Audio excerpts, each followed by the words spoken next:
Assalamualaikum warahmatullahi wabarakatuh. Saya Yosita dan Anggraini, siswi kelas 7A SMP Negeri 2 Paguyung. Saya tinggal di Desa Sukokanen. Kali ini saya akan mengulas tentang pabrik yang ada di dekat tempat tinggal saya, yaitu ex-pabrik PT Sumberpitu. Pertama kita melewati pos jaga, kemudian ruang kerja. Ini ruang kerja, dan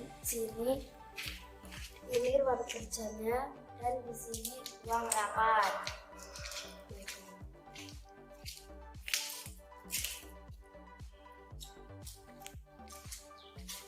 Dan di sana dapur, dan di sini juga ada kamar untuk karyawan.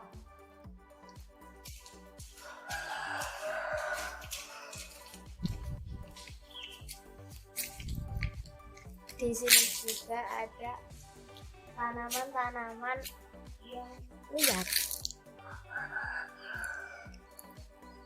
jagung. Tak salah, pabrik ini beroperasi tahun 2018 sampai 2020. Dulunya adalah pabrik ini sangat membantu perekonomian warga sekitar sini. Ada beberapa lahan tumpang sari yang sampai saat ini masih ditanami oleh warga sekitar.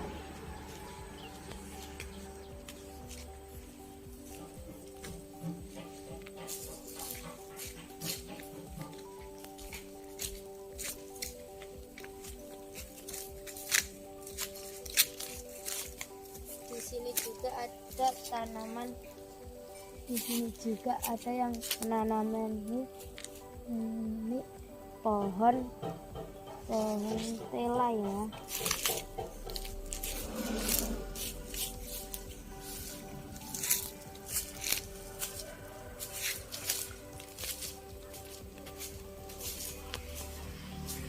Di sana lahan yang ditanami oleh warga sekitar.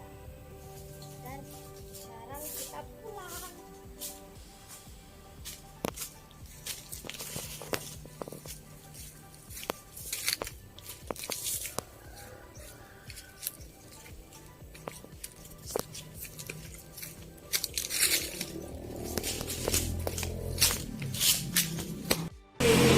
Produksi kopi, tapu, jagung yang dulu ditanami oleh para pekerja buruh. Sekarang tempat ini jadi terbengkalai, tidak terurus. Penyebab gulung tikar kurang tahu. Yang dulunya kamar mandi dan gudang, sekarang dimanfaatkan warga sekitar pabrik untuk kandang ayam.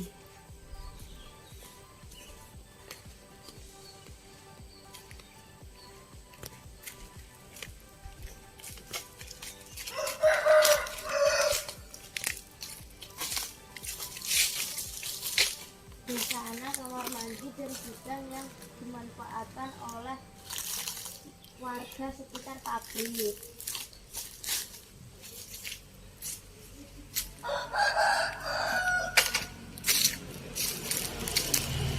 Ini tempat sekitar pabrik di sumur situ.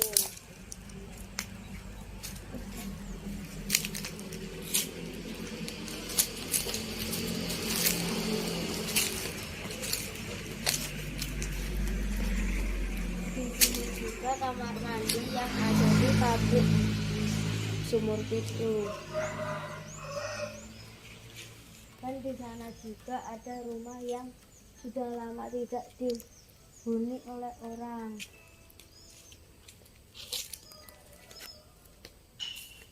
Di sini belakang pabriknya ya. Ini ada tanaman-tanamannya.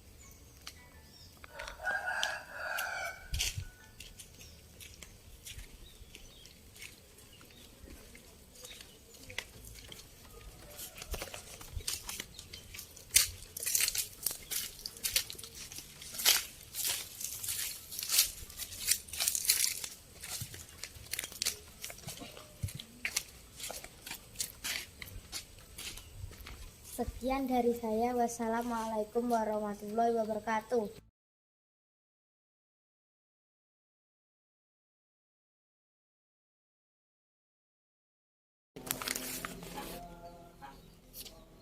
Di sini saya akan mewawancarai salah satu pekerja eks pabrik Sumur Pitu yang bernama Bapak Mujianto. Pak Mujianto yang dulu pernah bekerja di kantor Sumur Pitu. Saya akan di periode tahun 1977 sampai 1983. Saya akan bercerita tentang asal-usul kebun Sumur Pitu. Nah, kebun PT Sumur Pitu Ringin-Sari itu dulunya berasal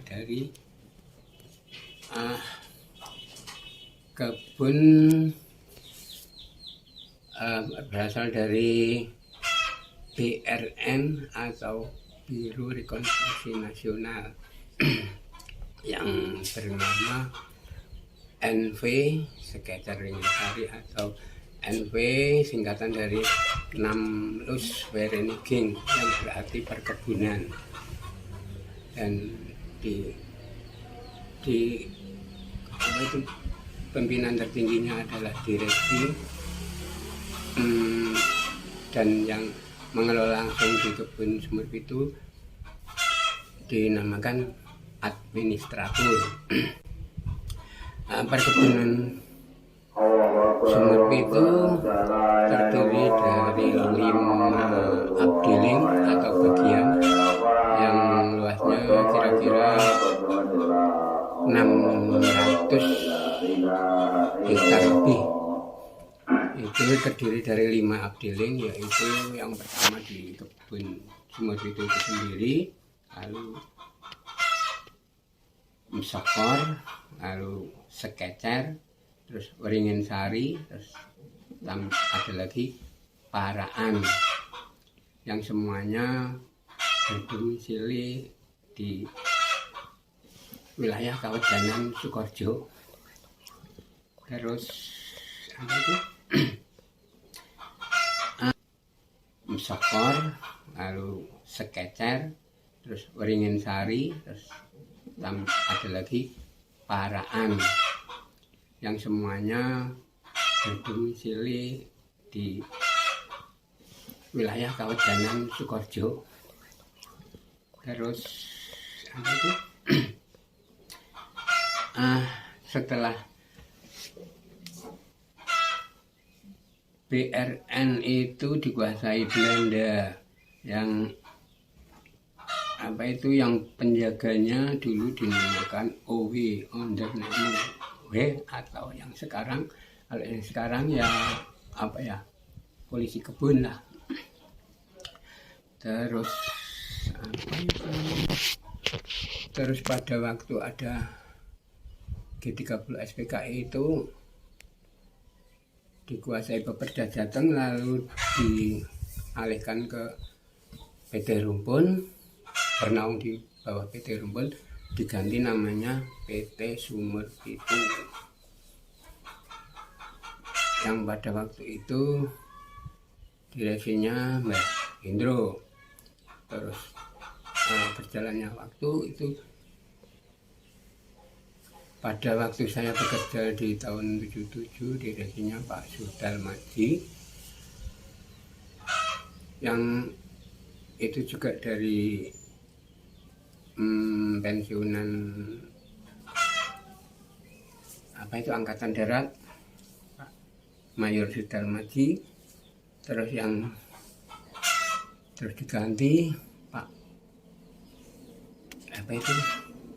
Mayor Kusworo, ganti lagi direksinya yang terakhir Pak Sugeng, itu juga dari angkatan.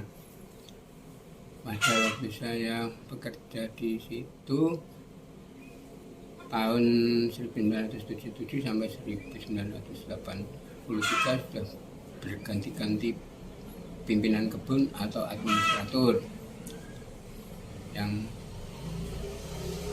Yang terakhir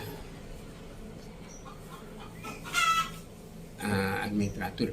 Pada waktu saya masuk itu Pak, ada ganti-ganti dari administratornya, dari Pak apa itu, Pak Bari, ada Pak itu juga dari angkatan. Pada waktu saya bekerja di situ tahun 1977 sampai 1983 sudah berganti-ganti pimpinan kebun atau administrator. Yang terakhir administrator. Pada waktu saya masuk itu Pak, ada ganti-ganti dari administratornya, dari Pak apa itu, Pak Bari, ada Pak itu juga dari angkatan, terus diganti dari Pak Sawarno, terus yang terakhir itu Pak Tekno, itu baru dari orang sipil. Dan setelah itu pada waktu itu perkebunan Semeru itu masih termasuk, pada waktu saya di situ itu masih jaya, masih itu menghasilkan kebun kopi, terus kapuk atau randu itu sampai ekspor ke luar negeri. Ada yang ke Amerika, yang ada yang Singapura apa itu. Terus pada waktu saya 80-an berapa itu direnovasi menjadi yang tadinya kebun kopi diganti kebun karet, yang tadinya kapuk dan kopi itu dirubah menjadi kebun karet. Dan setelah itu tahun 83 saya keluar dari Semeru itu, dan selanjutnya ya sekarang setelah itu sampai sekarang menjadi terlantar kondisinya. Dan yang masih ada sekarang tinggal karet itu, enggak tahu pengelolanya seperti apa. Dan sekian, mudah-mudahan dapat memberikan gambaran perkebunan seperti yang dulunya jaya, yang sekarang menjadi tinggal kenangan. Terima kasih Bapak Mujianto. Sekian dari saya. Wassalamualaikum warahmatullahi wabarakatuh.